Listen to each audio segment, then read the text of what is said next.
Michael Holmes. How many times have you been to Iraq now? 14 in all. Went up at the beginning and was there when the last US troops came out in 2011 on the border there, and was most recently there in January.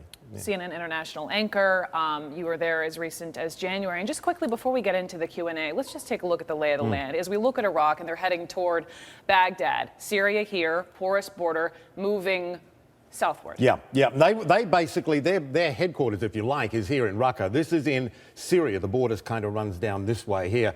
And that's where they were and based and doing damage to Bashar al-Assad. Now they've crossed over, of course, been heading south, gone through Mosul. I've been there many times. It's a huge city. And for them to take that is extraordinary. Tikrit, Saddam Hussein's birthplace. You know, to be getting down into here, they were already down here in Fallujah, Ramadi, other places like that. So they're knocking on the door. They're in a place called Baquba, 45-minute drive. Listen, part of the conversation today is about could they actually seize Baghdad? Many people are saying there's no way. 9 million people versus what? Some maybe couple thousand militants. But the eye is on the prize being Baghdad. If you were ISIS, if you were this militant group, what would your targets be? Typically in cases like this, it's the airport. Yeah, absolutely. And you hear ISIS often being described as a ragtag group of terrorists. Do you agree with that? I don't think that they're ragtag. I think they're very well organised. I think they know what they're doing. They're operating in an operational way. They're operating as an army rather than a bunch of people going around and setting roadside bombs. They seem to have a plan. Yes, the airport would be, or as it's known, BIAP, Baghdad International Airport, would be a prime target because that would disrupt everything and it would stop people being able to get out. But you think they're already there? Well, look, you've got ISIS is already in Fallujah and Ramadi, parts of Ramadi in Anbar province. Again, only an hour or so from Baghdad. They've been there since the end of last year in force, running in there. They have access to Baghdad. They have their way in there. Look, I've heard people say, oh, there was a horrible bombing yesterday.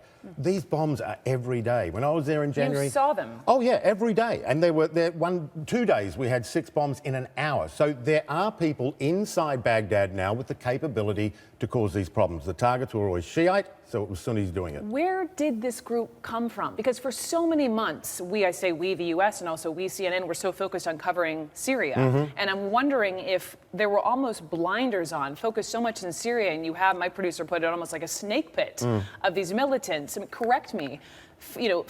Fostering, strengthening, no authority. Yeah. And suddenly they're emboldened and they have this momentum.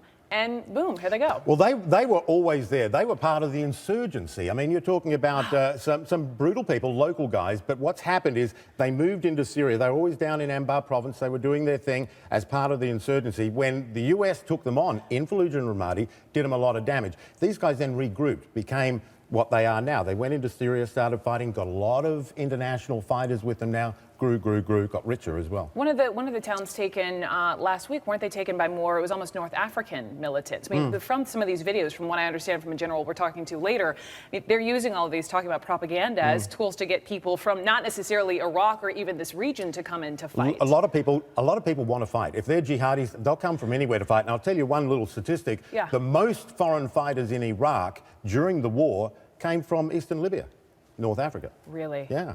Who is strengthening them? Who is providing their money? Do they even care about cold hard cash when they have these weapons? They use violence? Well, nobody knows for sure, but the thinking is that there are a lot of extremist Sunni individuals, wealthy people from places like Kuwait, Saudi Arabia as well, who are funding these guys. They also make their own money. They just picked up about $400 million in Mosul going to the banks, robbing the banks. It's like the Wild West. And they have the ability too, because up in Raqqa there, they have access to some of the oil pipelines. So they're getting oil money, believe it or not. They're well funded. Some estimates say they've got $1 billion in the bank. Michael Holmes, 14 times in Iraq. Come back, because the story is not going anywhere. Thank you so much.